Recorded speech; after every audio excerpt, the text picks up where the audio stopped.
1000 আয়াত তেলাওয়াতের সওয়াব অর্জন করতে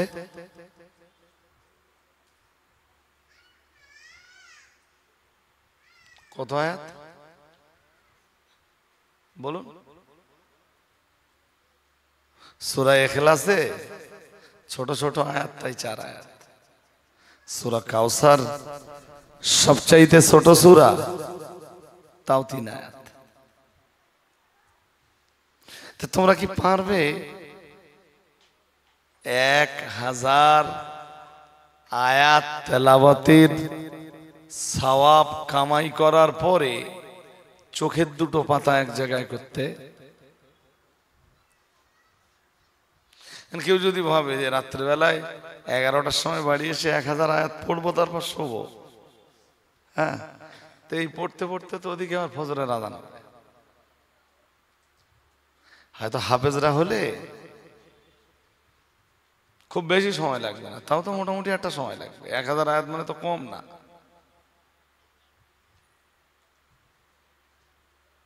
সূরা ইখলাস যদি হয় 4 আয়াত, ঠিক সব আয়াত তো এরকম ছোট ছোট না। এমন এক আয়াত আছে যা সূরা ইখলাসের চেয়ে বড়। এমন এক আয়াত আছে 3টে সূরা ইখলাস 3 বার যোগ দিলে যতটা হয়, হ্যাঁ, এমন আয়াত আছে একটা আয়াত তার চেয়ে বেশি হয়।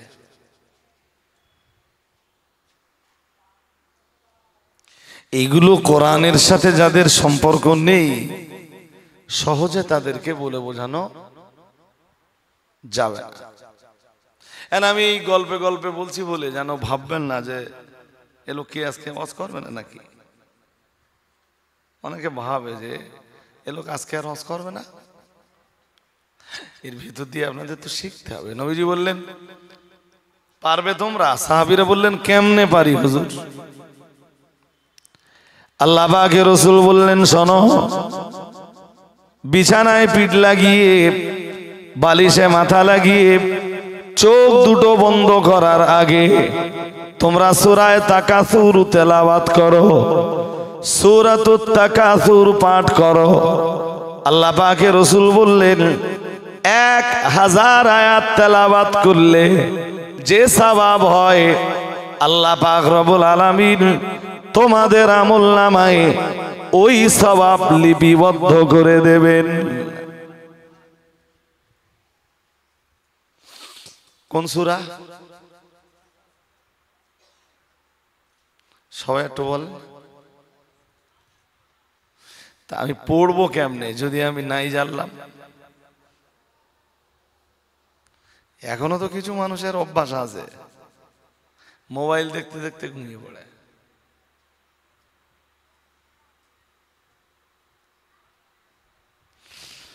অধিকাংশ মানুষের। যে কালে মোবাইল ছিল না, মানুষের ঘুম মনে হয় অনেক ভালো ছিল। এমনি জোয়ান যুবক ছেলে যারা আছে রাত 1:30, 2টো, 2:30, 3টে, 3:30 মোবাইল ঘাটতে ঘাটতে ফজরের আজান হচ্ছে, এরকম কিছু রুহু এখনো আমাদের দেশে যেটা বলেন, হ্যাঁ, সকালবেলা ওর বাপ ডাকতেছে, ও শুদ্ধ আড়ামোড়া খাচ্ছে। ও তো ঘুমিয়েছে 5টায়, ওর বাবা ভাবতেছে সেই 8টায় বিছানায় গেছে, একভাবে ঘুমোচ্ছে, আর কত ঘুমোবে ও? যদি আমার মস্তিষ্ক ঠিকঠাক কথা বলে, আজকে মেন্স আমার ব্রেন যদি ঠিক থাকে, শেষের দিকে আবার এই কথাগুলোর একটু ডিসকাস করব যখন নেয়ামতের আলোচনা করব। আমি বলছি সূরা তাকাসুর যারা জানেন প্রত্যেক রাত্রে পড়বেন একটুখানি, তো বেশিগুলো লাগবে না, 1 মিনিট একটু ভালো করে পড়লে হয়তো মিনিট 1.5 লাগবে। মোটামুটি যদি আপনি কারীদের কায়দায় পড়েন হয়তো 1.5 মিনিট। আচ্ছা, তার চেয়ে বেশি হলে 2 মিনিট লাগবে। তো 2 মিনিট সময় দিলে যদি 1000 আয়াত তেলাওয়াতের সওয়াব পাওয়া যায়, নেকি পাওয়া যায়, আপনি সময়টা দিবেন না কেন? সবচেয়ে মজার ব্যাপার কি জানেন? জিকির ফিকির, জিকির ফিকির, তাসবিহ, তাহলিল, তাকবীর, তাজকির, হ্যাঁ, তেলাওয়াতে কোরআন ইত্যাদির ভিতর দিয়ে যারা ঘুমিয়ে পড়ে রাত্রেবেলায়, মোবাইল চালাতে চালাতে যারা ঘুমিয়ে পড়ে, গান শুনতে শুনতে যারা ঘুমিয়ে পড়ে, ওদের ঘুম হয় কিন্তু ঘুমের তৃপ্তি হয় না।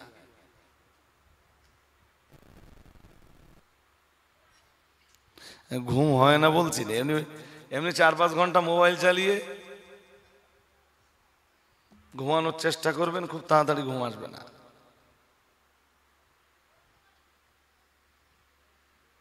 মোবাইলের স্ক্রিন লাইটটা চোখ যেটা ক্যাচ করেছে, এতক্ষণ ধরে যেটা ও ক্যাচ করছিল, মোবাইলের স্ক্রিন লাইটটা ও সহজে আপনাকে ঘুমাতে দেবে না।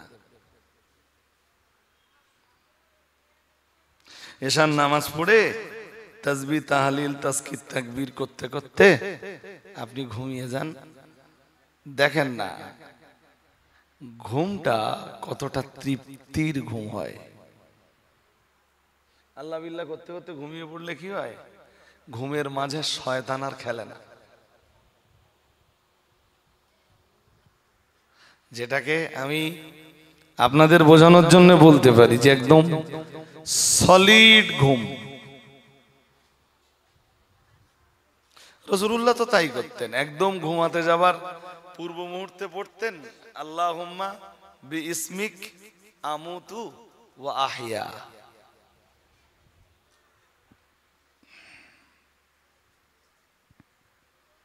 কার নামে ঘুমাতেন? কথা বলেন না। আরে বলছি কাকে স্মরণ করে ঘুমাতেন?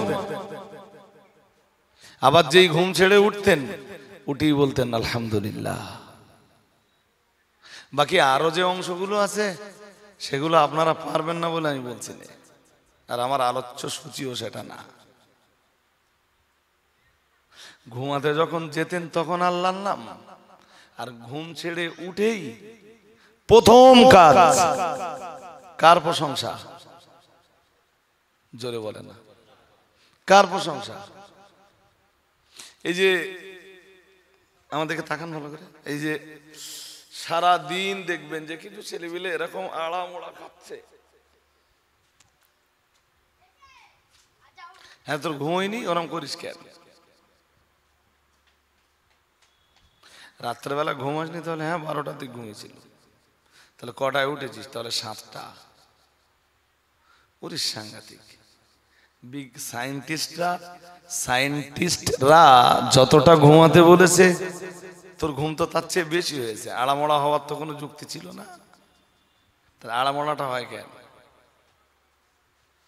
আড়ামোড়া হওয়ার কারণ হলো ফজরের নামাজে না ওঠা। ফজরের নামাজে যেদিন আপনি না উঠতে পারবেন, দেখবেন ওই দিন শরীরে অলসতা কাজ করছে।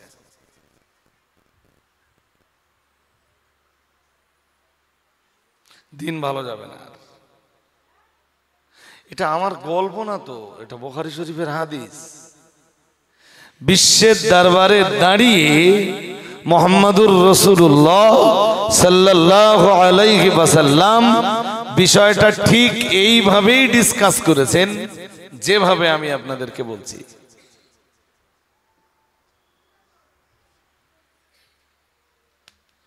শুনছেন না? ঘুম ঘুম ভাব।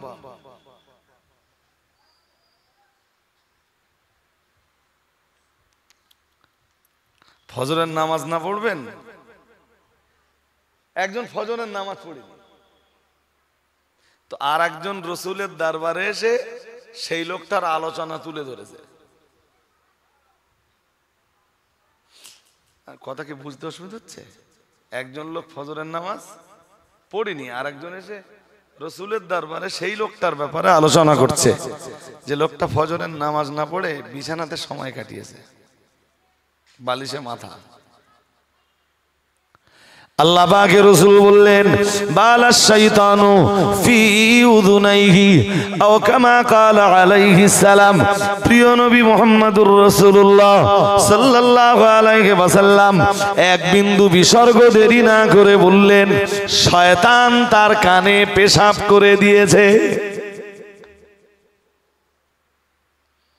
বলুন নাউজুবিল্লাহ। আর একটু জোর করে বলুন। ফজরের আজান হয়ে যাবার পরে যারা ঘুমিয়ে থাকলো আর ফজরের ওয়াক্ত কেটে গেল তাও ঘুম ভাঙেনি, ওয়াক্ত শেষ, এবার ঘুম ভেঙেছে, ও ঘুম ছেড়ে উঠবে শয়তানের পেশাব কানে নিয়ে। দিন খুব ভালো যাবে। কথা বলেন না। আমি তো খারাপ ভাষা খুব একটা বলতে পারি না, দুই একজন বলে, অনেকে বলে, মানে যেটা ব্যাড ল্যাঙ্গুয়েজ, এগুলো আমার মুখে ঠিক না, শোভা পায় না ভাই। শয়তানের পেশাব কানে নিয়ে ঘুম ছেড়ে উঠলে নিশ্চয়ই তার দিন ভালো যেতে পারে না, পারে না, পারে না। এই জন্য রাসূলের পরামর্শ, ঘুমাতে যাবে স্মরণ করো কার? একটু জোর করে বলেন আল্লাহর। আর ঘুম ছেড়ে উঠবা প্রশংসা করবা কার? এরপরে মেসওয়াক, ইস্তেঞ্জার ব্যাপার থাকলে ইস্তেঞ্জা, উযু, সালাতুল ফজর। আপনাদের নবী বলতেছেন যারা ঘুম ছেড়ে উঠে আলহামদুলিল্লাহ পড়ে, এরপর উযু করে, এরপর ফজরের নামাজ আদায় করে, ১৫০০ বছর আগে রাহমাতুল্লিল আলামিন বিশ্বের দরবারে দাঁড়িয়ে বলেছেন তাদের ভোটটা হয় পবিত্র মন নিয়ে। কি মন নিয়ে? জোর করে বলেন। যারা ঘুম ছেড়ে ওঠে আল্লাহর নাম স্মরণ করে না, উযু করে না, সালাতুল ফজর আদায় করে না, তাদের ভোর হয় নোংরা মন নিয়ে, অপবিত্র মন নিয়ে।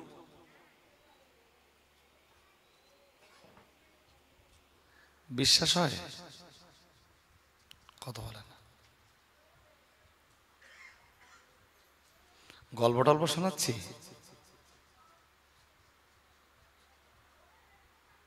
বলছি আমি গল্প শোনাচ্ছি? সুতরাং এখানে যারাই বসেছেন আমার রিকোয়েস্ট, আপনি সময় মতো বিছানায় যান। এদিকে খুব বেশি রাত করার দরকার নেই, এসার নামাজ হয়ে গেছে, খাটাখাটনির মানুষ তাড়াতাড়ি শুয়ে পড়েন। বিছানায় যে যা জানেন আল্লাহকে স্মরণ করতে করতে ঘুমান। আর যেই ঘুম ছেড়ে উঠবেন ফার্স্ট টাইম আল্লাহকে স্মরণ করুন, আল্লাহর গুণগান করুন, আল্লাহর প্রশংসা করুন, আলহামদুলিল্লাহ পড়ুন। রাতও ভালো গেছে, এখন দিনটাও ভালো যাবে ইনশাল্লাহ। বলুন আর একটু জোরে আওয়াজে বলুন। সুতরাং যারা সূরা তাকাসুর জানেন রাত্রেবেলায় পড়ে নেবেন, আর যারা না জানেন সারা জীবন আর পড়তে হবে না, তাই তো? যারা জানে না তারা আর কি করবে? সারা জীবন আর পড়া কোনটা ভালো হবে? সারা জীবন না পড়লে ভালো হবে, না শিখে নিয়ে পড়া ভালো হবে? তো এত আপনাদের মুখ দিয়ে বার হচ্ছে না কেন সেটা? আপনারা বলতেছেন না বলে তো আমি বলতেছি যে সারা জীবন আর পড়া লাগবে না আপনাদের।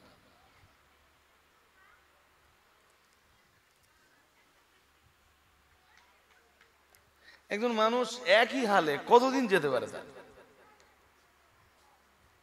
আপনার অবস্থা তো অনেক পরিবর্তন হয়েছে। আগে মাটির বাড়ি ছিল,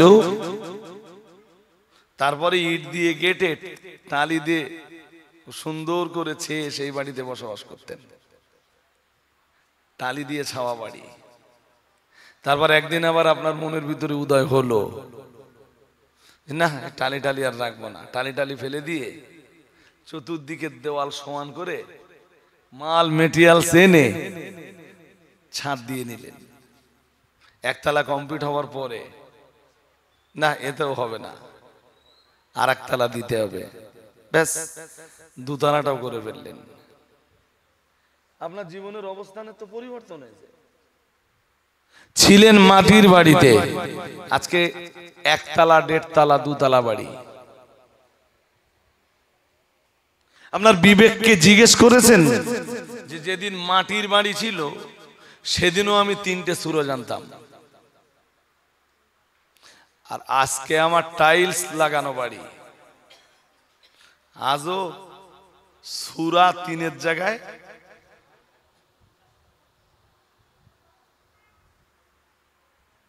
এই জায়গাটা উন্নতি। যখন ও মাটির বাড়িতে বাস করত তখনও মাগরিবের নামাজটা শুধু পড়তো, আর এখনো দুতলা বাড়ি, এখনো সেই মাগরিবের নামাজটাই ধরে রেখেছে।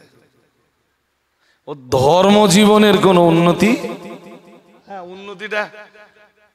উন্নতিটা কোন জায়গায় হয়েছে আমি বলে দিচ্ছি। উন্নতি হয়েছে সভা সমিতি দেওয়ায় উন্নতি হয়েছে।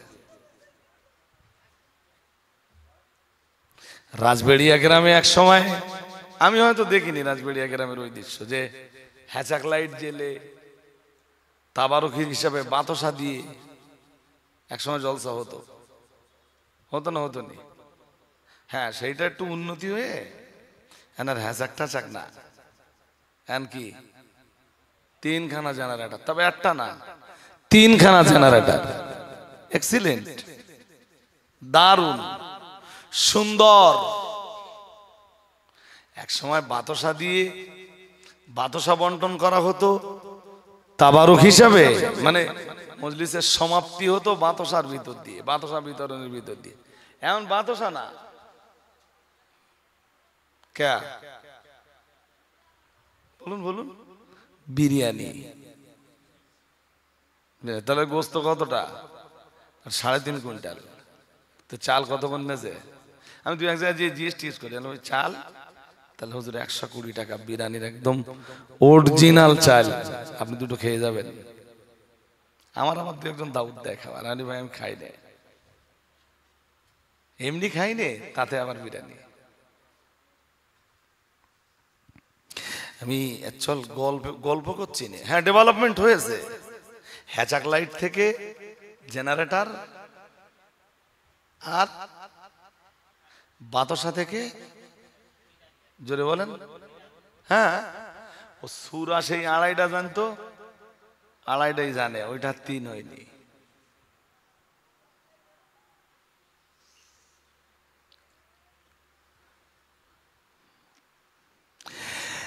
এক 1000 আয়াতের সওয়াব পাওয়া যায় রাত্রে বেলায় সূরায়ে তাকাসুর পড়লে। সুবহানাল্লাহ বলেন। আপনি এতটা নেকি ছেড়ে দিচ্ছেন, নেকির পান না। কোরআনের এক আয়াত না, এক শব্দ না, কোরআনের একটা করে অক্ষর পড়লে আল্লাহ বিনিময়ে 10টা করে নেকি দেয়। আর একটু মন খুলে বলুন, একটা,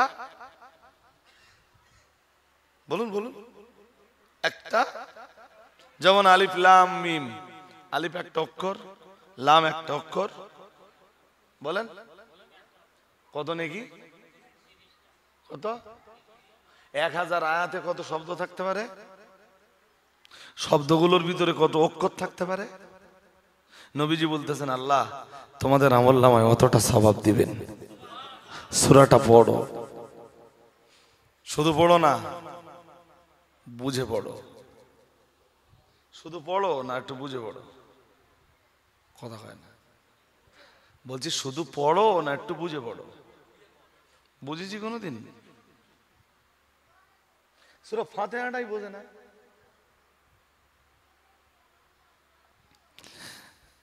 আপনাদের কি বলবো, আমি তাই বুঝি না, সত্যি বুঝি না।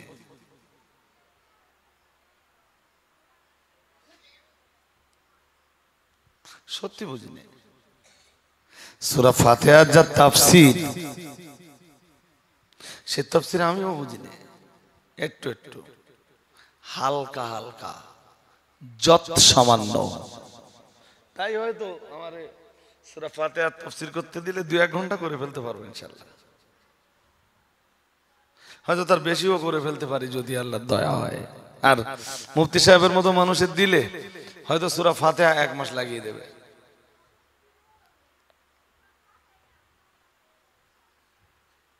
সারা জীবন ধরে যা পড়লুম, সূরা ফাতিহার মতো সূরা, যেই সূরাটা না পড়লে নামাজই হয় না,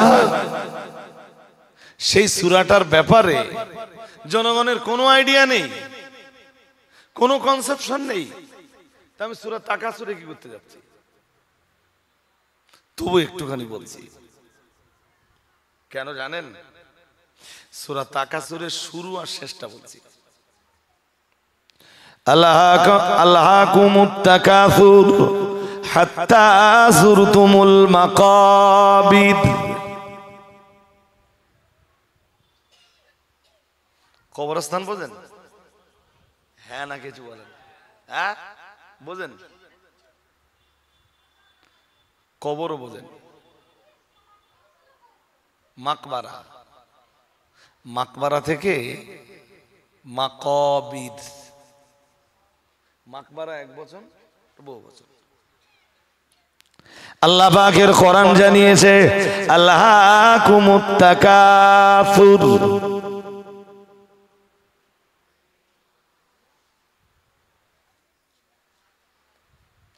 সম্পদ উপার্জনের নেশা। এবার মন দিয়ে শুনতে হবে।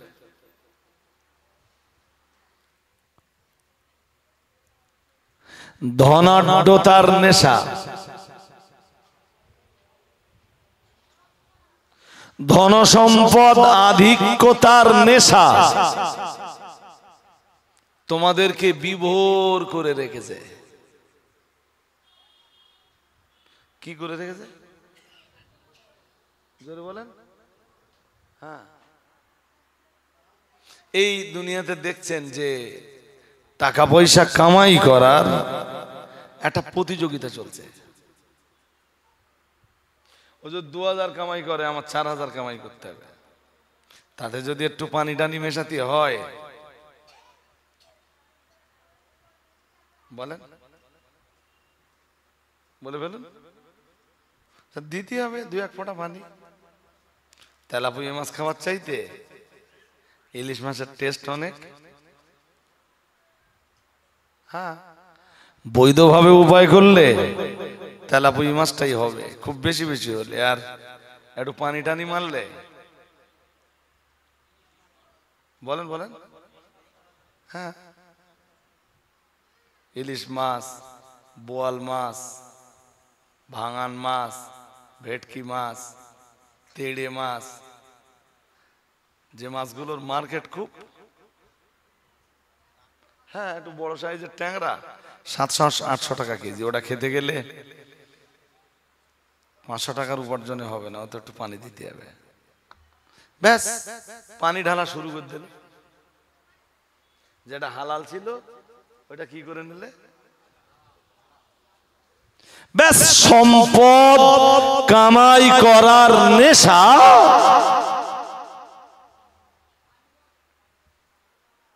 ওকে আখেরাত ভুলিয়ে দিলে। আল্লাহ ওইটাই সূরা তাকাসুরের প্রথমেই বলতেছেন, আল্লাহাকুমুত তাকাসুর। আল্লাহ পাকের কোরআন জানিয়েছে, মহান আল্লাহ জানিয়েছেন আল্লাহাকুমুত তাকাসুর। মহান আল্লাহ জানিয়েছেন প্রাচুর্যতার এই প্রতিযোগিতা বিপুল পরিমাণ সম্পদ কামাই করার এই প্রতিযোগিতা তোমাদেরকে বিভোর করে দিয়েছে, তোমাদেরকে ভুলিয়ে দিয়েছে। কি ভুলিয়ে দিয়েছে আয়াতে সেটা স্পষ্ট নেই। ও বাবাজিরা ভাইরা, তাফসীর কারকরা লিখেছেন সম্পদ কামাই করার নেশা তোমাদেরকে আখিরাত ভুলিয়ে দিয়েছে।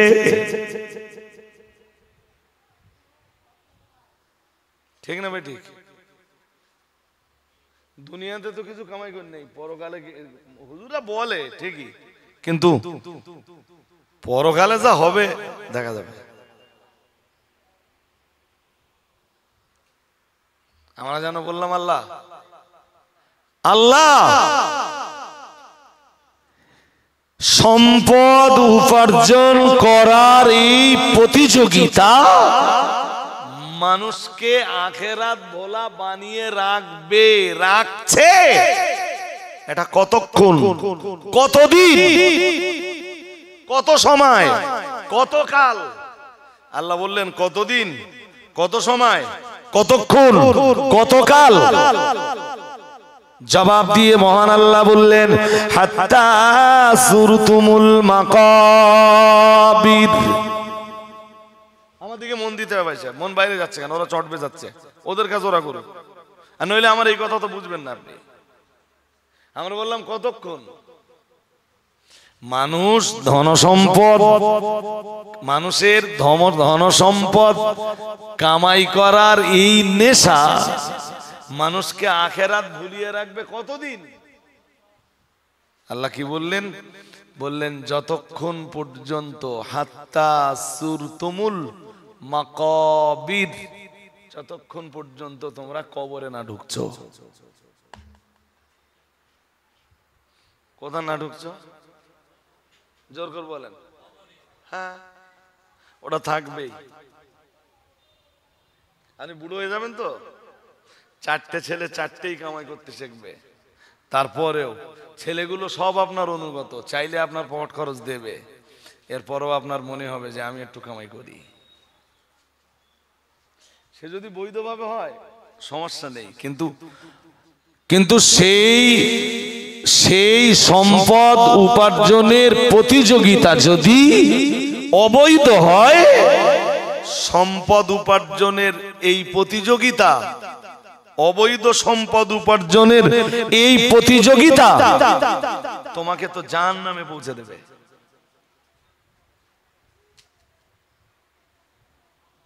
হ্যাঁ না কিছু বলেন, কোথায় পৌঁছে দেবে? অবৈধভাবে কামাই করে বিশাল বাড়ি বানাবা, ওটা তো বাড়ি না, ওটা অট্টালিকা না, ওটা রাজপ্রাসাদ না। তোমার জন্য দুনিয়াতেই ওটা জাহান্নামের টুকরা। অবৈধভাবে পয়সা উপার্জন করে পেটের ভিতরে ঢোকাবা, ওটা ইলিশ মাছ আর গরুর গোশত না, ওটা বিরিয়ানি আর পোলাওয়া না। ওটা কি জানো? ওটা কি কোরআন বলেছে? কোরআন বলেছে ওটা জাহান্নামের আগুন। সবার পেটে তো খাবার যায় না, কেউ পেটে খাবার ঢোকায় আর কেউ পেটে,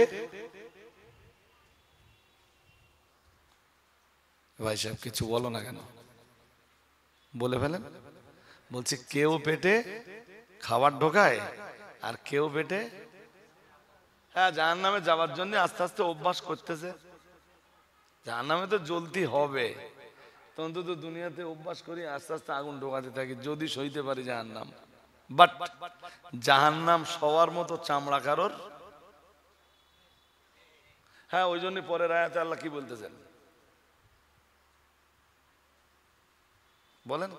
পরের আয়াত কি আছে সূরা তাকাসুরের? কাল্লা কাল্লা। হ্যাঁ তো ঠিকই তো বলতেছেন আল্লাহ। আল্লাহ বলতেছেন খুব তাড়াতাড়ি তোরা জানতে পারবি।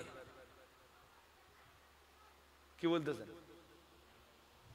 হ্যাঁ, দুনিয়ায় সম্পদ কামাই করার নেশা তোদের যে আখেরাত ভুলিয়ে রেখেছে, এর ফলাফলটা যে কি সেটা খুব তাড়াতাড়ি তোরা বলেন। হ্যাঁ, ওই জানতে পারবি বলে আল্লাহ ছেড়ে দিচ্ছেন না। এরপরে আল্লাহ ওই সূরার ভিতরে, আমি তো ওই সূরার তাফসীর করতে বসিনি, ওই সূরার ভিতরেই আল্লাহ বলতেছেন তোরা চোখে দেখতেও পারবি, জানতেও পারবি, চোখে বাট সেদিন তোদের বাঁচানে ওয়ালা কেউ বলেন। আসলে এই সূরাটা পড়লে না, বারবার পড়লে, প্রতিদিন পড়লে, ওর যদি একটা ওই সূরার প্রভাব যদি কালবে জায়গা পায়, সেই মানুষটা, আরে দুনিয়া তো সবাই করে, ওলিয়া উলিয়ারা তো দুনিয়া করেছেন, আম্বিয়ায়ে কেরাম তারাও তো দুনিয়া করেছেন, শহীদরা তারাও তো দুনিয়া করেছেন, সালেহিনরা তারাও তো দুনিয়া করেছেন। পৃথিবীতে আমার দিকে তাকান ভালো করে, 4 শ্রেণীর মানুষ তো সবচেয়ে ভালো। কয় শ্রেণী বলুন তো? নবীজিন, সিদ্দিকিন, শুহাদা, সালেহিন। শুনছেন? কয় শ্রেণী ভালো? তো এই 4 শ্রেণীর মানুষ, হ্যাঁ, এই 4 শ্রেণীর মানুষ যে আল্লাহর এত নৈকট্যতা হাসিল করেছেন, আসমানে থেকে না জমিনে থেকে? এনারা কেউ তো আসমানবাসী না, না জমিনের তলায় বসবাস করতেন? কথা বলে না। জমিনের উপরে আমাদের মতোই বসবাস করেছেন, আমাদের মতো সংসার করেছেন, আমাদের মতো স্ত্রীর দায়িত্ব পালন করেছেন, আমাদের মতো আলাওলাদের দায়িত্ব পালন করেছেন, আলাওলাদ লালন পালন করেছেন, আমাদের মতো সম্পদ কামাই করেছেন, আমাদের মতো মার্কেটিং করেছেন, সব তো আমাদের মতো করেছেন। বাট সম্পদ কামাই করার প্রতিযোগিতা তাদেরকে আখিরাত ভোলা বানায়নি।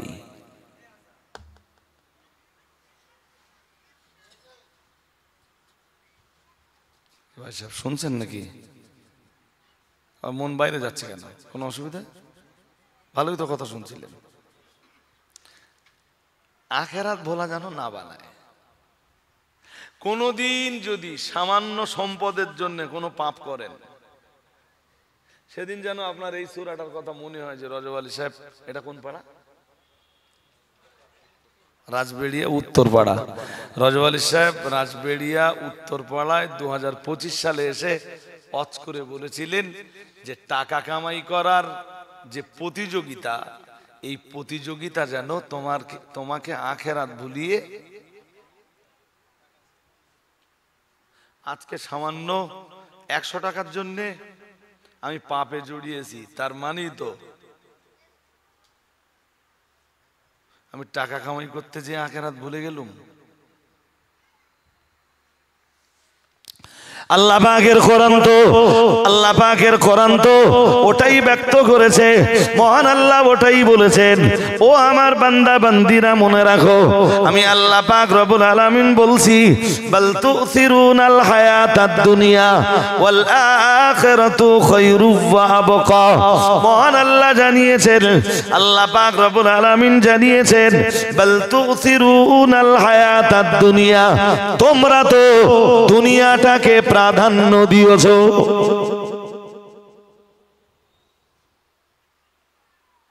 একদম কোরআনে যেমনটা আছে আমি তাই বলছি। সূরা আলা খুলে দেখবেন 30 পারার শেষের দিকে আছে। আল্লাহ বলতেছেন তোমরা বাল তুসিরুনাল হায়াতাদ দুনিয়া, দুনিয়ার জীবনকে তোমরা শ্রেষ্ঠ মনে করেছো, এই জন্যে আখিরাত ধ্বংস হয় হোক, দুনিয়ার জন্য তোমরা সবকিছু করতে পারছো, এটা তোমাদের পক্ষে পসিবল হচ্ছে, এটা তোমাদের পক্ষে সম্ভবপর হচ্ছে।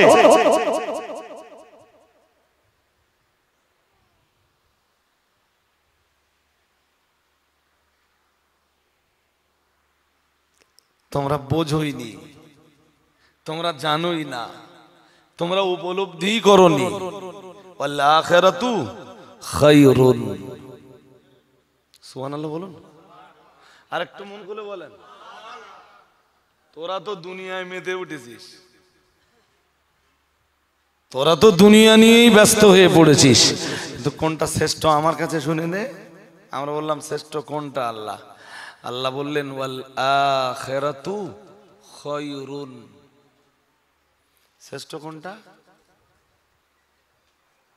জোরে বলেন। এটা এই ফয়সালা আমার? জোর করে বলেন। মুফতি সাহেবের? কার? বড় পীর সাহেবের?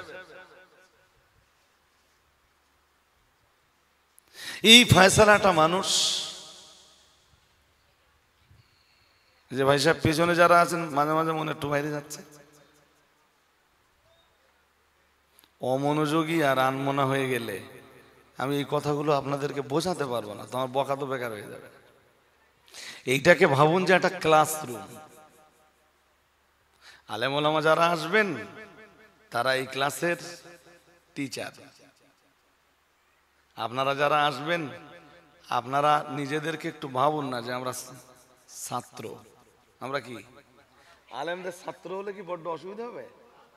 আমার এখনো ওখানে বসিয়ে দিলে মুহাক্কিক যারা আলেম আছেন দেশের তাদের ছাত্র হতে এখনো ইচ্ছা হয় যে বসে বসে বসে বসে দেশের অন্তত মুফতি সাহেবের মতো হাক্কানি রব্বানি আলেমে দিন যারা মুহাক্কিক আলেম যারা,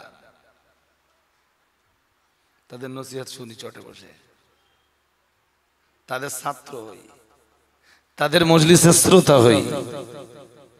খুব শান্ত ব্রেন দিয়ে আপনাকে এই মজলিস থেকে এমন কিছু উপদেশ গ্রহণ করতে হবে যেগুলি আপনার ধর্ম জীবন মজবুত বানায়। তবে তো আপনি জ্ঞান এখানে বসে খুব সুরেলা কণ্ঠে ঘন্টা ডেড়েক, হ্যাঁ সুর মোটে বন্ধ হয় না, যা বলে সুর দে, ওই যে উঠলে আর সুর শুরু হলে আর একদম শেষ পর্যন্ত সুর, খুব বেশি ফায়দা হবে না ভাই সাহেব। বল তুসিরুনাল হায়াতাদ দুনিয়া ওয়াল আখিরাতু খায়রু ওয়া আবকা। মহান আল্লাহ জানিয়েছেন তোমরা বরং দুনিয়ার জীবনকে প্রাধান্য দিয়েছো আখিরাতের উপর, আখিরাতের উপর দুনিয়ার জীবনকে তোমরা শ্রেষ্ঠ মনে করেছো। মহান আল্লাহ জানিয়েছেন কিন্তু বান্দা বান্দি মনে রাখো আমি আল্লাহ পাক রব্বুল আলামিন বলছি না না না না না, দুনিয়ার আনন্দটা শ্রেষ্ঠ নয়, দুনিয়ার আরামায়েশটা শ্রেষ্ঠ নয়, দুনিয়ার সুখ শান্তিটা শ্রেষ্ঠ নয়। মহান আল্লাহ বললেন ওয়াল আখিরাতু খায়রুন। ও বান্দা মনে রাখো দুনিয়ার আরামায়েশের তুলনায় আখিরাতের আরামায়েশটাই হলো শ্রেষ্ঠ। আর একটু মন খুলে বলেন কোথাকার আরামায়েশ? ওরে দুনিয়ার সঙ্গে আখিরাতের আরামায়েশের কোনো তুলনাই চলে না। 5 টাকার 5 লাখ টাকা তবে একটা তুলনা চলে, 1 টাকার 1 কোটি টাকা তবে একটা তুলনা চলে। আখিরাতে আল্লাহ তার নেক বান্দাদের জন্য যা রেখেছেন দুনিয়ার সাথে তার কোনো তুলনাই। জোরে বলেন। এরপরে বলেন আখিরাত শ্রেষ্ঠ না দুনিয়া শ্রেষ্ঠ? হ্যাঁ, আখিরাতই যদি শ্রেষ্ঠ হয় নামাজ নষ্ট হয় কেন? আখিরাত যদি শ্রেষ্ঠ হয় বাজারে যে লটারি কাটবার নেশাটা আসে কোন জায়গা থেকে? আখিরাত যদি শ্রেষ্ঠ হয় গান শোনার নেশাটা আসে কোন জায়গা থেকে? আখিরাত যদি শ্রেষ্ঠ হয় মদ খাওয়ার নেশাটা চাপে কোন জায়গা থেকে? আখিরাত যদি শ্রেষ্ঠ হয় পরের মেয়ে আর পরের বউ মোটরসাইকেলে তুলে পিকআপ দিতে মানসিকতাটা তৈরি হয় কোত্থেকে?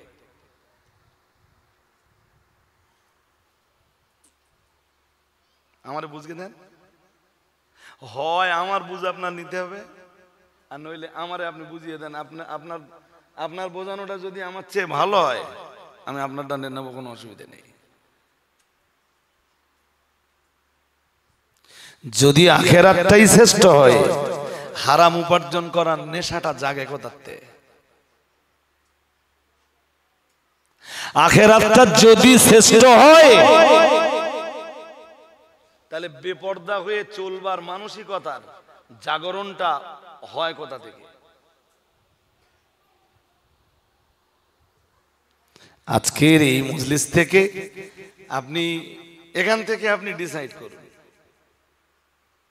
সিদ্ধান্ত নেন কিসের ডিসাইড, আখিরাত শ্রেষ্ঠ না দুনিয়া শ্রেষ্ঠ। ফজরের আজানের ভিতরে একটা শব্দ আছে, শব্দ মিন্স একটা বাক্য আছে, কি আছে জানো? আসসালাতু, হ্যাঁ ঘুমের ভিতরে আরাম আছে। ওয়াজআলনা নাওমাকুম সুবাতা, মহান আল্লাহ কোরআনুল কারীমের সূরাতুন নাবার ভিতরে জানিয়েছেন ওয়াজআলনা নাওমাকুম সুবাতা। সুবহানাল্লাহ। আরেকটু মন খুলে বলেন। তাফসীরকারকরা লিখেছেন সুবাতান আই রাহাতাল লিআবদানিকুম। জানো আল্লাহ বলতেছেন আমি তোমাদের ঘুম বানিয়েছি কেন?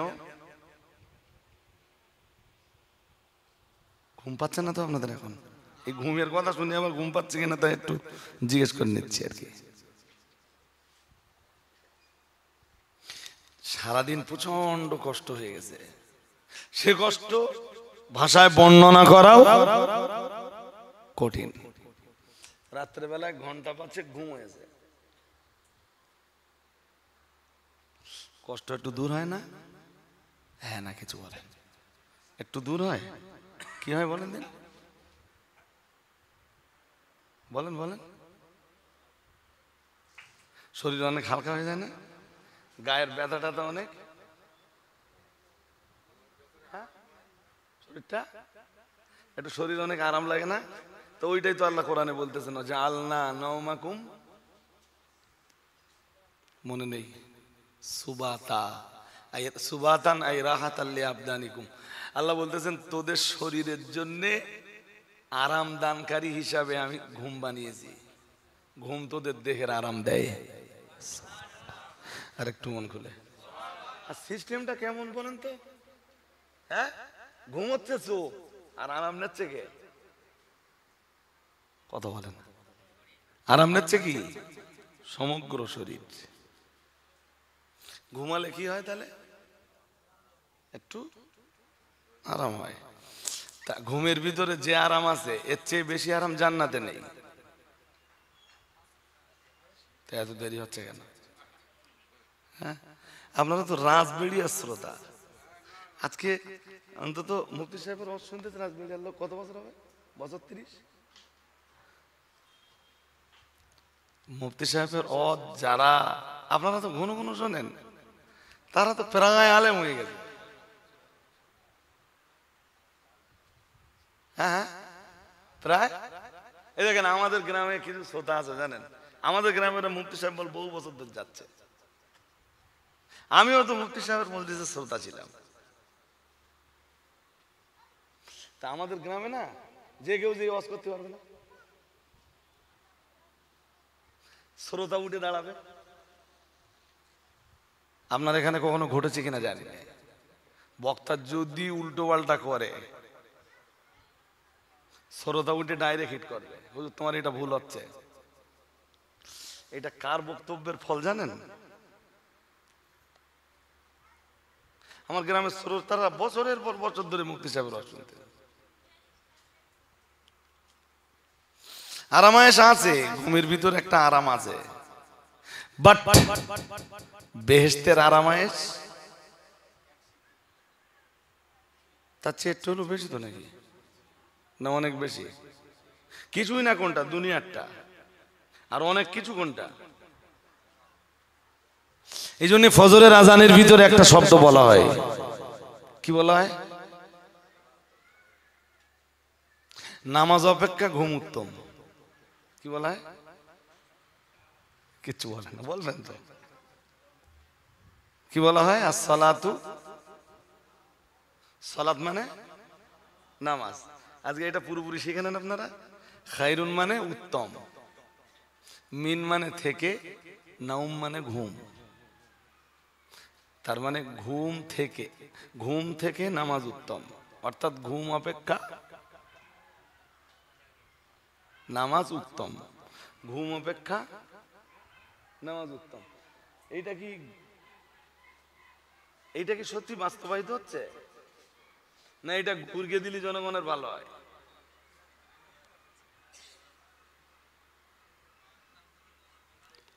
আমার কথা বুঝতেছেন না? মসজিদে ফজরের আজানের সময় ইমাম সাহেব বললেন, মুয়াজ্জিন সাহেব বললেন আজান দিতে দিতে, অন্য সব আজানে যা যা বলেন সেগুলো বলে নিলেন।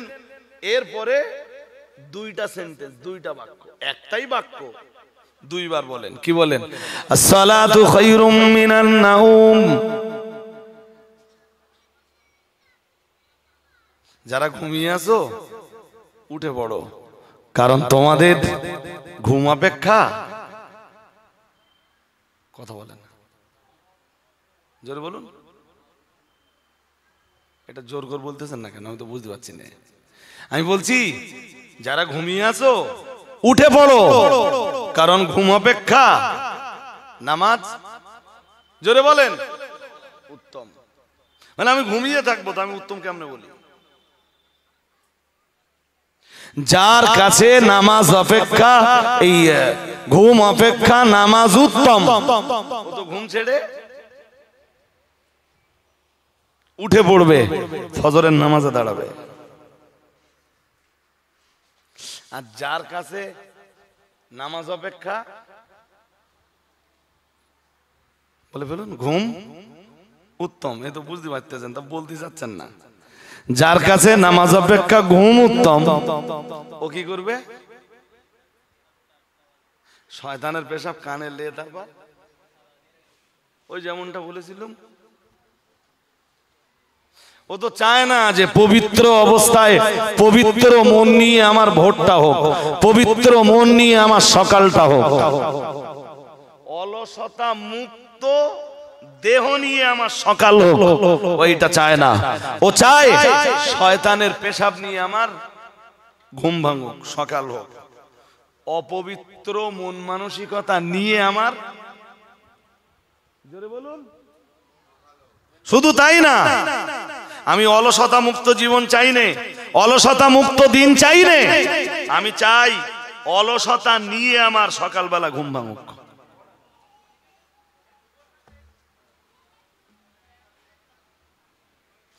যদি যদি আপনাদের মনে হয় যে ঘুম অপেক্ষা নামাজ উত্তম, তাহলে এই ঘুম নামের আরামটাকে, এই যে ঘুম নামের আরামটাকে দূরে ঠেলে দিয়ে প্লিজ সময় মতো উঠে আল্লাহু আকবার। চলুন আবার ফিরে যাই ওখানে। আল্লাহ পাকের কোরআন জানিয়েছে, মহান আল্লাহ জানিয়েছেন, বাল তুসিরুনাল হায়াতাদ দুনিয়া ওয়াল আখিরাতু খায়রু ওয়া আবকা। মহান আল্লাহ জানিয়েছেন, তোমরা তো দুনিয়াবী জীবনকে, পার্থিব জীবনকে প্রাধান্য দিয়ে ফেলেছো। আল্লাহ পাক রব্বুল আলামিন জানিয়েছেন, ও বান্দা বান্দিরা মনে রাখো, আমি আল্লাহ পাক রব্বুল আলামিন বলছি ওয়াল আখিরাতু খায়রুন। মহান আল্লাহ জানিয়েছেন, তোমরা দুনিয়াবী জীবনকে শ্রেষ্ঠ বলে মনে করলেও, তোমরা দুনিয়াবী জীবনকে শ্রেষ্ঠ বলে বিশ্বাস করে ফেললেও, আমি আল্লাহ পাক রব্বুল আলামিন বলছি না না না না না, দুনিয়াবী জীবন পার্থিব জীবনটা শ্রেষ্ঠ নয়। আমি আল্লাহ পাক রব্বুল আলামিন বলছি ওয়াল আখিরাতু খায়রুন, আখিরাতটাই হলো শ্রেষ্ঠ। আরেকটু মন খুলে বলেন। হ্যাঁ, আমার কোরআনের সংবিধান যখন তুই বাস্তবায়ন করতে যাবি, তোর দুনিয়াবি আরামায়েশ কিছু কম হতে পারে, বাট তোর জন্য পরকালীন যে আরামায়েশের ব্যবস্থা করে রেখেছি, তোর এই দুনিয়াবি জীবনের আরামায়েশ ক্ষণস্থায়ী, তোর এই দুনিয়াবি জীবনের আরামায়েশ এটা চিরস্থায়ী না। কিন্তু তোর জন্য আমি আখিরাতে যে আরামায়েশের ব্যবস্থা করে রেখেছি ওটা ক্ষণস্থায়ী নয়। ওয়াল আখিরাতু খায়রু, তারপর ওয়া আবকা, শোন সেটা চিরস্থায়ী। আরেকটু মন খুলে বলেন। বিরাট ভালো গাড়ি কিনলাম, 1 কোটি টাকার বেশি দাম, এটা চিরস্থায়ী, কথা বলে না। ওই যে সবচেয়ে ভারতবর্ষের বড় বড় ধনীর নাম কি? আমার সব মনে থাকে না। ওই যে আম্বানিরা যেসব বাড়ি করেছে, হ্যাঁ, ওইসব বাড়ি স্থায়ী। ওইসব বাড়ি যারা বাস করে তারা স্থায়ী। তাহলে না, একটা ভূমিকম্প হলে বাড়ি কি কথা বলে না, একটা ভূমিকম্প হলে বাড়ি সব শেষ। আচ্ছা ধরিয়ে নেন কিয়ামত পর্যন্ত কোনো কম্পন হলো না, কিয়ামতের দিন একটা কম্পন তো হবে, হ্যাঁ না বলে না? হ্যাঁ, ওটা তো কোরআন বলেছে, ইদা সুলসিলাতিল আরদু জিলজালাহা ওয়া আখরাজাতিল আরদু আসকালাহা ওয়া ক্বালাল ইনসানু মা লাহা ইয়াউমাইদিন তুহাদ্দিসু আখবারাহা বিআন্না রাব্বাকা আওহা লাহা। আছে না নেই? কিয়ামতের দিন তো একটা কম্পন হবে। তো ধরুন কিয়ামত পর্যন্ত কোনো কম্পন হলো না, এরা যারা এইসব বিশাল বিশাল আকাশচুম্বী গগনভেদী বাড়ি তৈরি করে রেখেছে, একটা ভূমিকম্প হলে সব ধরেই নেন হলো না, কিয়ামতের দিন একটা কম্পন আছে তো, হ্যাঁ না বলে না? আর কিয়ামতের কম্পন মারাত্মক কতটা জানেন? কথা বলে না। ওই 50 গ্রাম ওজনের একটা বাটখারা, আমাদের তাকান, 50 গ্রাম ওজনের একটা বাটখারা এখানে রাখা হলো, একটা আঙুল দিয়ে ঠেললি যাবে না? কথা বলেন, যাবে তো? 20 কেজির ওজনের একটা বাটখারা যদি একটা আঙুল দিয়ে ঠেলেন যাবে কি?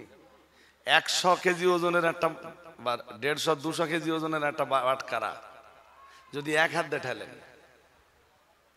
সরবে কি? হ্যাঁ হ্যাঁ।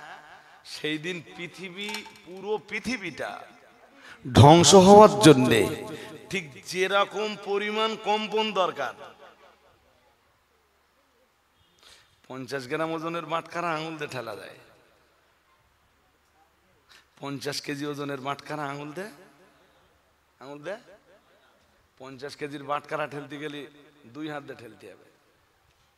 বাটখারা যেমন শক্তি তেমন লাগবে। দুনিয়ায় সাধারণত কি হয়, জাপানে যদি ভূমিকম্প হয় বাংলাদেশে হয় না, বাংলাদেশে যদি হয় পাকিস্তানে হয় না, পাকিস্তানে যদি হয় সৌদিতে হয় না, সৌদির কোনো দ্বীপ উপদ্বীপে যদি ভূমিকম্প হয় মিশরে হয় না, মিশরে যদি হয় আমেরিকায় হয় না। তার মানে যে এরিয়া কাঁপিয়ে দেওয়া দরকার, আমার আল্লাহ ঠিক ফেরেশতাদেরকে নির্দেশ দেন যে ততটা শক্তি প্রয়োগ করো। আর কিয়ামতের দিন একসাথে সব কেঁপে উঠবে, শক্তিটা একটু বেশি লাগবে না সেই দিন? হ্যাঁ কিনা বলেন? সব যখন সেই দিন কেঁপে উঠবে শক্তিটা আর একটু বেশি লাগবে না? সব শেষ। এই মিস্ত্রিদের জিজ্ঞেস করে দেখবেন দিন, যারা রাজমিস্ত্রির ভিতরে আপনার এলাকায় যারা খুব বিখ্যাত মিস্ত্রি আছে, যে মিস্ত্রি ভাই এই যে বাড়িগুলো আপনারা বানান, এর খুব বেশি বেশি হলে হায়াত কতদিন হতে পারে? আপনাদের গ্রামে কখনো দেখেননি যে পুরাতন দিনে যাদের পাকা বাড়ি টাড়ি ছিল সেই বাড়ি ভেঙে নতুন করে তাদের বাড়ি করতে হয়েছে আবার? হ্যাঁ না বলবেন তো? এরকম ঘটনা মনে পড়ে না? আজকে আপনারা যেসব বাড়ি করে যাচ্ছেন না, আপনাদের পরবর্তী প্রজন্ম এসে আবার সব ভেঙে ফেলবে। এসব কিছু স্থায়ী না। না দুনিয়ার সুখ সম্ভোগের উপকরণগুলো স্থায়ী, না এই সুখ সম্ভোগের উপকরণগুলো যারা ব্যবহার করছে এই পৃথিবীতে তারা স্থায়ী। কোনটা স্থায়ী? কথা বলে না? ঘরের ভিতরে যে এসিটা লাগানো ও স্থায়ী? হ্যাঁ, 1.5 কোটি টাকা দিয়ে যে গাড়িটা কেনা হয়েছিল ওটা স্থায়ী? ওর ক্ষয় নেই, ওর লয় নেই। তাহলে আরাম আয়েশের যে উপকরণগুলো আছে এগুলোও ক্ষণস্থায়ী, আর যে মানব মণ্ডলী আরাম আয়েশের উপকরণগুলো থেকে আরাম আয়েশ গ্রহণ করে তারাও, কথা বলেন না, তারাও কি?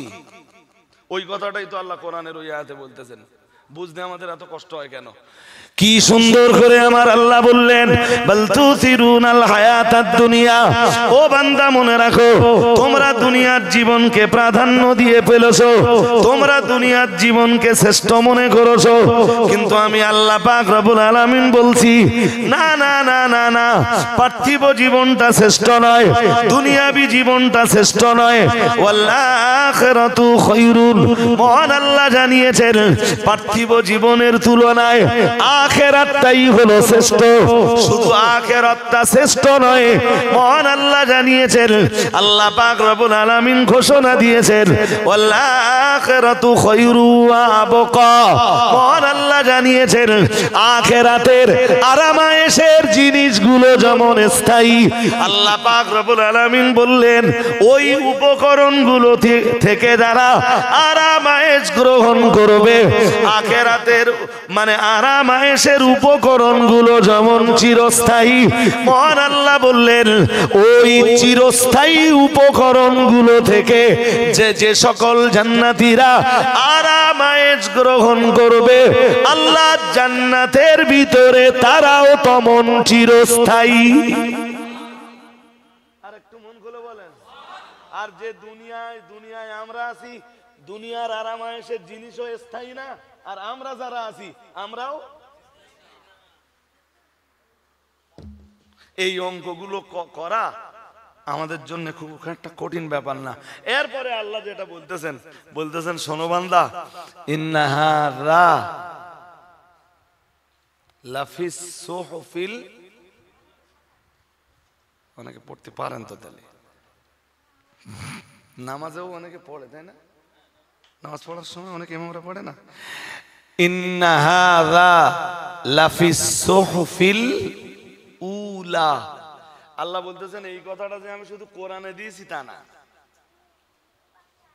হ্যাঁ, জি জি, না না, আল্লাহ বলতেছেন, এই যে আখেরাত শ্রেষ্ঠ, দুনিয়া শ্রেষ্ঠ নয়, দুনিয়া ক্ষণস্থায়ী, আখেরাত চিরস্থায়ী, তাই তো?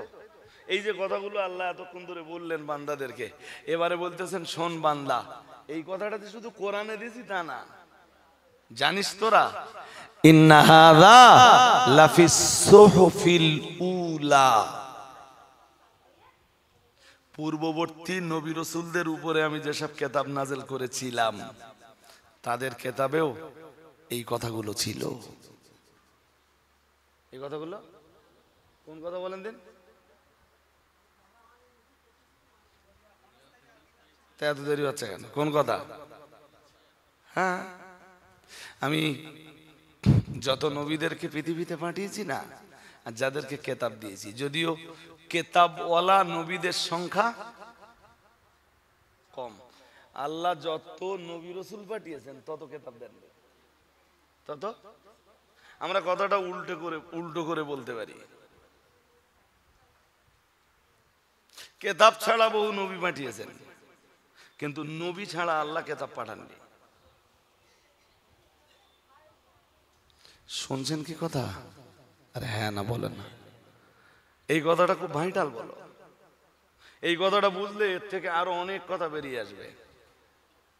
বহু নবী রাসূল পৃথিবীতে এসেছেন যাদেরকে আল্লাহ কোনো কেতাব দেয়নি। তার মানে কেতাবধারীদের সংখ্যা, জোরে বলেন, তবে আল্লাহ নবী ব্যতীত পৃথিবীতে কোনো কেতাব নাযিল করেননি। কেন বলুন তো? কেতাবের চাইতে নবী পাঠাচ্ছেন বেশি, কিন্তু এমন ঘটনা একটাও ঘটেনি যে আল্লাহ আসমানি কেতাব দিয়েছেন কিন্তু ওই কেতাব বুঝিয়ে দেওয়ার জন্য নবী রাসূল পাঠাননি। কেন বলুন তো? বলে ফেলেন। বলতে পারতেছেন না, হয়তো একটু কঠিন হয়ে যাচ্ছে।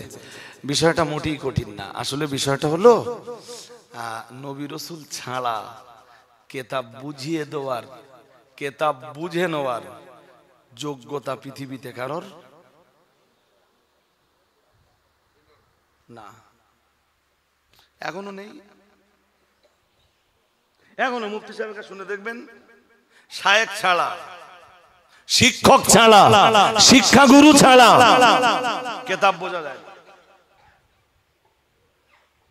আলেম হতে গেলে অত বছর মাদ্রাসায় পড়ার কি দরকার? বাংলায় সব পাওয়া যাচ্ছে এখন, ওই চর্চা করলেই তো হয়ে যায়। আরে হ্যাঁ না কিছু বলেন না? হ্যাঁ, কিতাব পাঠিয়েছেন, আর যে জাতির হেদায়েতের জন্য কিতাবটা পাঠিয়েছেন ওই জাতিকে কিতাব বুঝিয়ে দেওয়ার জন্য আল্লাহ নবী রাসূলও পাঠিয়েছেন।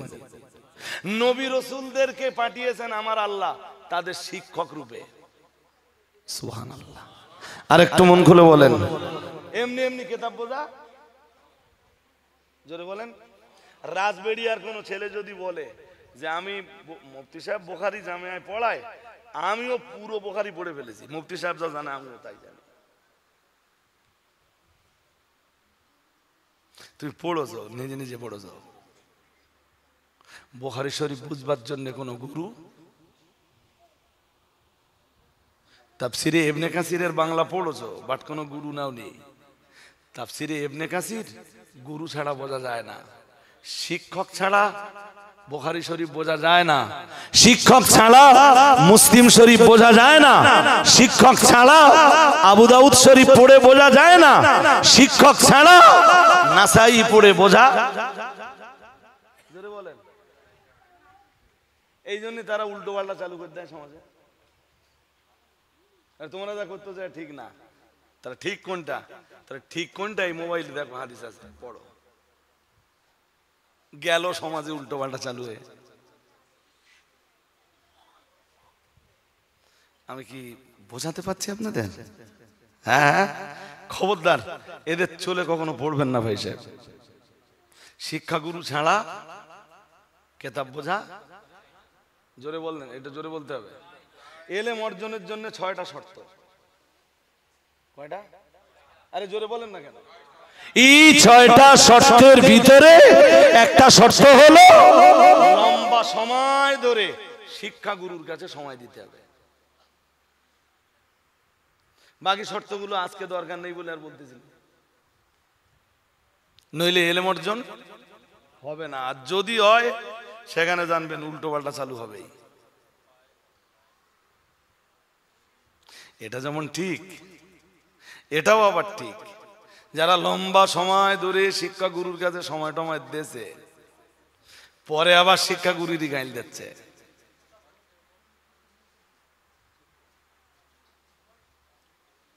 পরকালে যেটা তাদের হবে হবে, দুনিয়ায় আমরা তাদের কিছু নমুনা দেখতে পাই তো। আরে হ্যাঁ না কিছু বলে?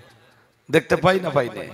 হ্যাঁ, এই জন্য যে গুরুর কাছে তারা শিক্ষা নেবে, এই গুরুজন যতদিন বেঁচে থাকবেন, কিংবা গুরুজন ইন্তেকালের পরেও গুরুর অসম্মান হয়, শিক্ষকের অসম্মান হয়, এই রকম কোন শব্দ ছাত্র কখনো উচ্চারণ করতে পারবে না। এই রকম কোন বডি ল্যাঙ্গুয়েজ, এই রকম কোন অঙ্গভঙ্গির প্রদর্শন ছাত্র কখনো করতে পারবে না। আর যেটাই করবে ওটা আল্লাহ লানাতে পড়ে যাবে, যাবেই। বিশ্বাস না অবিশ্বাস? আর বিশ্বাস না করলে আমার বইয়ে গেল, তবে আমরা বহু নমুনা দেখে রেখেছি।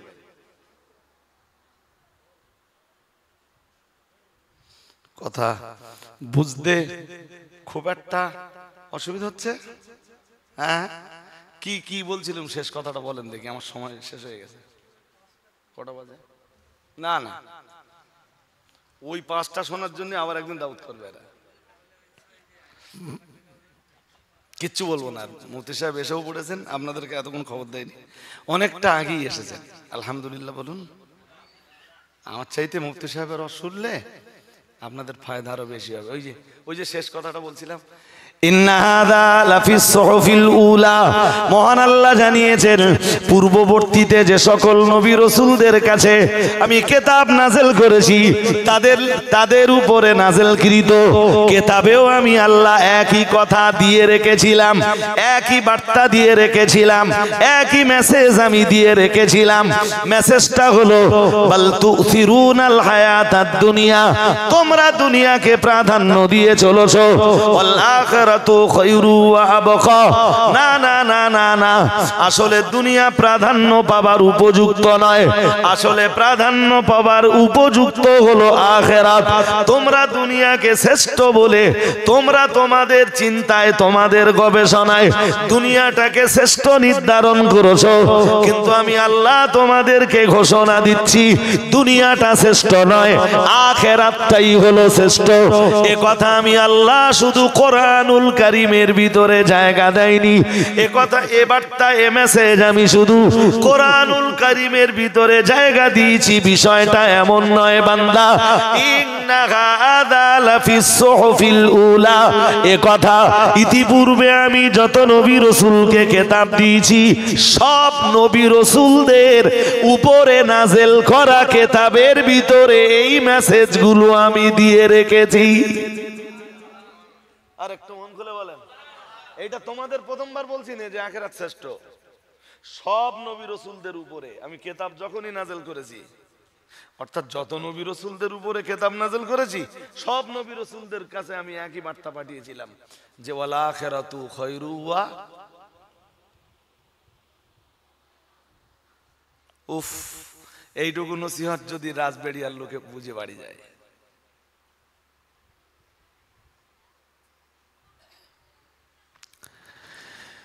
ইন্না হাযা লাফিস সুহুফিল উলা সুহুফি ইব্রাহিম ওয়া মূসা।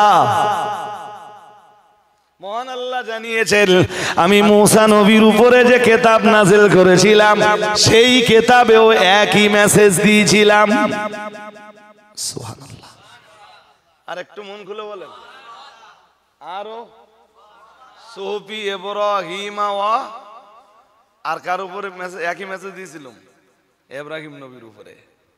কার কাছে বলুন, কি মেসেজ বলুন তো এবার দেখি। সহজে তাও বলতে পারতেছে না গো। দুনিয়া শ্রেষ্ঠ, দুনিয়া ও উল্টো বললি তাহলে মোটামুটি বলতে পারতেছেন আখিরাত শ্রেষ্ঠ। হ্যাঁ, তা তোরা এই যে দুনিয়া পাওয়ার জন্যে দুনিয়ার মোহে পড়ে আখিরাতকে শেষ করে দিচ্ছিস।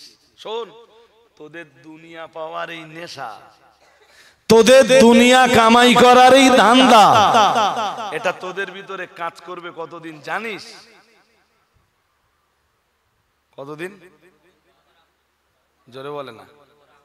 হাত্তা সুরতুমুল, জোরে বলেন, হাত্তা সুরতুমুল মাকাবিদ, যতদিন পর্যন্ত কবরের সাথে তোরা দেখা না করবি। মানে ওই যেটা মাটি যায় ওইটা বোঝাচ্ছে আল্লাহ? না না, ওইটা বোঝাচ্ছে না। যতক্ষণ পর্যন্ত তোরা নিজেরা মাটিতে যেয়ে না শুবি। কোন মাটিতে? কবরস্থানের মাটিতে। ততদিন পর্যন্ত এই সম্পদ বাড়ানোর যে প্রতিযোগিতা, এই প্রতিযোগিতা তোদের ভিতরে কাজ করতে থাকবে। এরপরে আল্লাহ ওই কথাগুলো বলতেছেন। কোন কথাগুলো বলেন দিন? যে খুব তাড়াতাড়ি জানতে পারবি, শুধু জানতে পারবি না, চোখে দেখতেও বলেন। একদম শেষ বেলাতে আল্লাহ বলতেছেন সুম্মা লাতুসআলুন্না ইয়াওমাইযিন আনিন নাঈম। মহান আল্লাহ পাক রব্বুল আলামিন বলছেন তোমরা অবশ্যই জিজ্ঞাসিত হবে, অতঃপর তোমরা অবশ্যই জিজ্ঞাসিত হবে ইয়াওমাইদিন, সেদিন, আনিন নাঈম, নেয়ামত সম্বন্ধে। যারা দুনিয়ার নেশায় পড়ে আখিরাত শেষ করতেছে ওদের কি হবে? ওরা তো দেখতে পাবে। শুনতে পাচ্ছেন নাকি? ওদের কি হবে? ওরা তো চোখে দেখতে পাবে। আর যারা দুনিয়ার নেশায় পড়ে আখিরাত শ্রেষ্ঠ, এই দুনিয়ার নেশায় পড়ে আখিরাতকে ধ্বংস করে ফেলেনি, নিয়ামতে ভরা পৃথিবীতে না, হ্যাঁ না কিছু বলে না। এই পৃথিবী কি?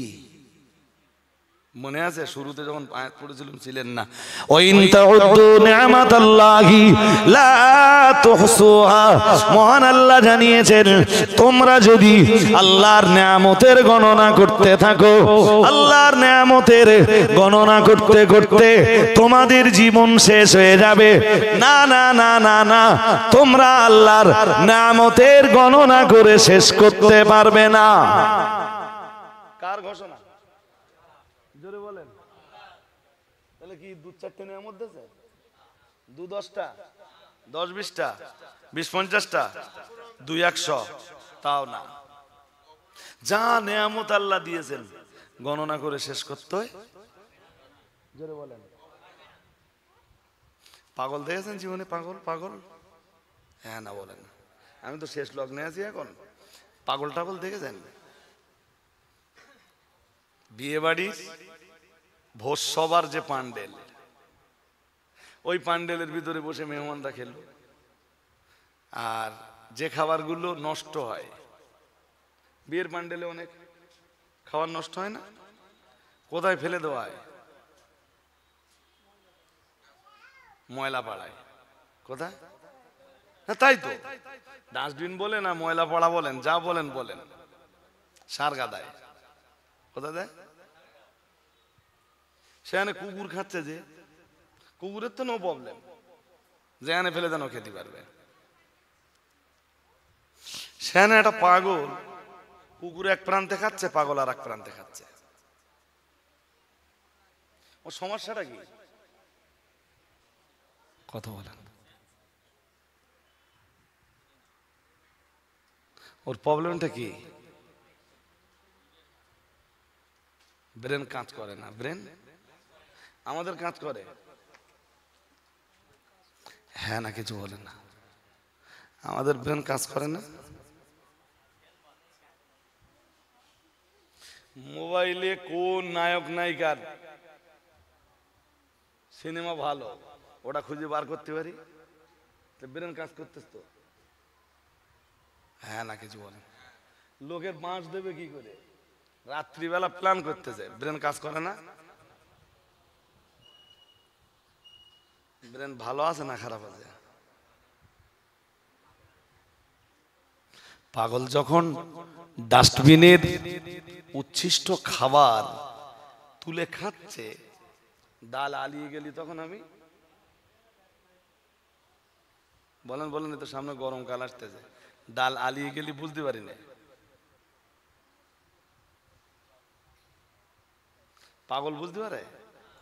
হ্যাঁ, তাহলে আপনার ব্রেন যে এখনো ঠিক আছে, এই নিয়ামতটা কার?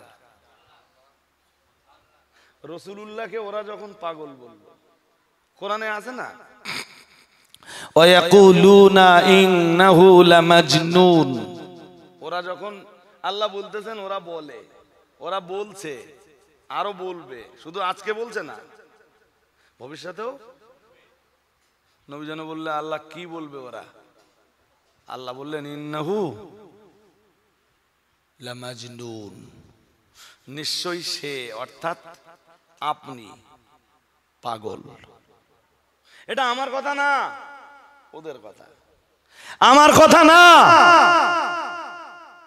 আপনার দ্বীন প্রচারের বাধা যারা প্রদান করে ওটা ওদের কথা, এটা আমি বলছি না। যিনি পৃথিবীতে এলেন অল ওয়ার্ল্ডের মানুষের মুক্তির সনদ নিয়ে, তার কাছে যারা বায়াত হবেন ওই মুক্তির সনদ তারা পাবে।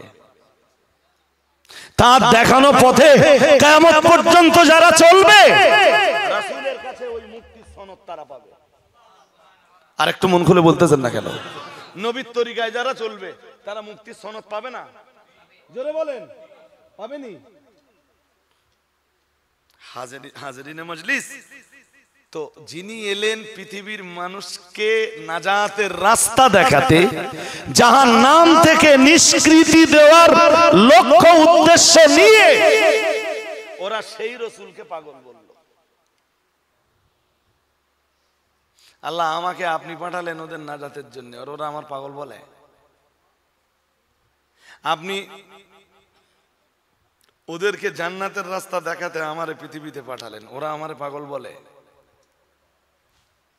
আল্লাহ নবীর এই কথার জবাবে সূরা কালাম নাযিল করলেন, নুন ওয়াল কলামি ওয়া মা ইয়াসতুরুন মা আনতা বিনিআমাতি রাব্বিকা বিমাজনুন। আরেকটু মন খুলে বলেন, শুধু যেটুকু দরকার ওইটুকুই বলছি। আল্লাহ বললেন মা আনতা বিনিআমাতি রাব্বিকা বিমাজনুন, মহান আল্লাহ বললেন আপনার রবের নেয়ামতে আপনি পাগল নন। কার নেয়ামতের কারণে আপনি পাগল নন? আপনার স্মৃতি তো ঠিকই আছে। আপনি পাগল হলে কোরআনের মতো শ্রেষ্ঠ কিতাব আমি আপনাকে হ্যাঁ, নবুয়তের শ্রেষ্ঠ মাকামটা, রিসালাতের শ্রেষ্ঠ মাকামটা আপনাকে দিতাম না, আসমানের শ্রেষ্ঠ গ্রন্থটা আপনাকে দিতাম না, আপনাকে আমি ওমা আরসালনাকা ইল্লা রাহমাতাল লিল আলামিন বলে ঘোষণা দিতাম না। আপনার মস্তিষ্ক যদি ঠিক না থাকতো কুল কায়নাতের রাসূল আপনাকে মানাতাম না। আমার নেয়ামতে, আমার দয়ায়, আমার অনুগ্রহে আজও আপনার মাথা ঠিকই আছে। ওরা পাগল বলছে, আপনি ভেঙে পড়ছেন কেন? মস্তিষ্ক ঠিক থাকাটা কার দয়া? জোরে বলো। আমাদের মস্তিষ্ক ঠিক আছে না নষ্ট হয়ে গেছে? হ্যাঁ দূর বাপু, যারা মদের আসরে গিয়ে বসে আছে ওদের মস্তিষ্ক ঠিক আছে নাকি? মস্তিষ্কের বিকৃতি না ঘটলে কেউ আখেরাত জ্বলন জেলে দিয়ে কি আখেরাত জ্বলন জেলে দিয়ে কেউ মদের আসরে যেতে পারে না, ঘরে স্ত্রী থাকতে কেউ পরকিয়া করতে পারে না, কোন নারী তার স্বামী থাকতে যদি মস্তিষ্কের বিকৃতি না ঘটে আখেরাত জ্বলন জেলে দিয়ে পরপুরুষের সাথে সম্পর্ক করতে, জোরে বলেন। তোমার ব্রেন এমনি ঠিক আছে, তবে আখেরাতকে জ্বলন জ্বলে দিয়েছো। আমি বলছি তোমার মস্তিষ্কের বিকৃতি ঘটছে। তোমার মস্তিষ্ক ঠিক থাকলে ঘন্টার পর ঘন্টা তুমি তাসের আড্ডায় দিতে পারতে না। মসজিদে যে একটু দেরি হলে তোমার গা হাত পা কি আলা জ্বালা শুরু হয়, আর তুমি তাসের আড্ডায় ঘন্টার পর ঘন্টা বসে থাকো, তোমার কিছুই হয় না। তোমার মস্তিষ্কের বিকৃতি ছাড়া আমি কি বলতে পারি? হ্যাঁ, যদি বলেন পুরোপুরি মস্তিষ্ক কোন মানুষগুলো ঠিক আছে, তাহলে আমি ঘুরিয়ে বলবো যে যারা আল্লাহর ইবাদত, বান্দেগি, উপাসনা, আরাধনার ভিতরে আছে, যারা যারা দুনিয়ার জন্য আখেরাতকে ধ্বংস করে ফেলিনি।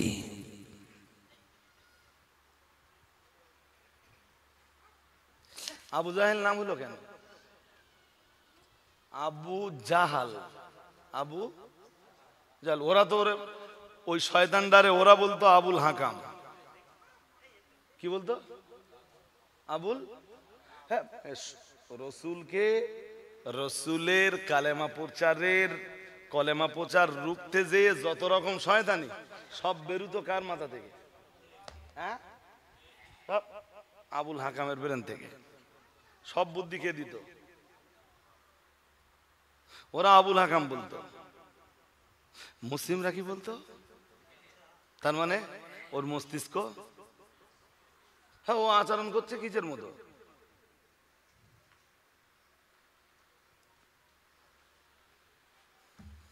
মস্তিষ্ক এমনি ঠিক আছে, মস্তিষ্ক ব্রেন এমনি ঠিক আছে, আলহামদুলিল্লাহ। ব্রেনটা পাপের কাজে লাগান না।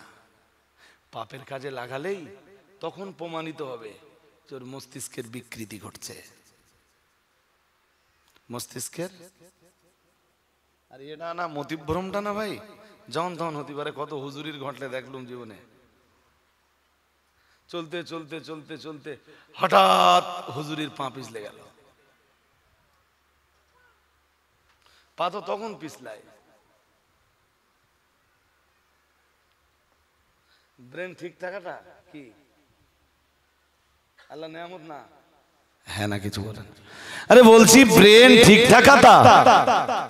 থাকাটা এটা আল্লাহর নেয়ামত না? হ্যাঁ না বলেন? আল্লাহ আপনি আমাদের মস্তিষ্কের কখনো বিকৃতি ঘটান না। এটা আপনার দেওয়া বিরাট বড় নেয়ামত। আর যদি মনে করেন একদম জীবনের শেষ মুহূর্ত পর্যন্ত মস্তিষ্ক যেন ঠিক থাকে, তাহলে প্রতিদিন কোরআন তেলাওয়াত করতে হবে। ওই সূরা হজ্জের 5 নম্বর আয়াত, ইয়া আইয়ুহান নাস ইন্না খালাকনাকুম মিন ইয়া আইয়ুহান নাস ইন কুনতুম ফি রাইবিম মিনাল বা'থ ফা ইন্না খালাকনাকুম মিন তুরাব। ওই আয়াতের ব্যাখ্যায় মুফাসসিরিনে ইদাম লিখেছেন যে যারা প্রতিনিয়ত কোরআন তেলাওয়াতের ভিতরে থাকে ওদের মস্তিষ্কের বিকৃতি ঘটে না, জীবনের শেষ মুহূর্ত পর্যন্ত, শেষ সময় পর্যন্ত ওদের মাথা ঠিক থেকে যায়। এই যে হাত দুর্বল হয়ে গেছে, আমাদের তাকান, এই যে হাত কাঁপতেছে, ঠ্যাঙে আর সেই শক্তি, এটা এটা ঠিক আছে। আল্লাহ এই মজলিসকে কবুল করুন, বলুন না আমিন, বলুন না আমিন। যেটুকু নসিহত আপনাদের শোনালাম, আমি তো নসিহত করার ব্যাপারে খুব একটা যোগ্যতা রাখি।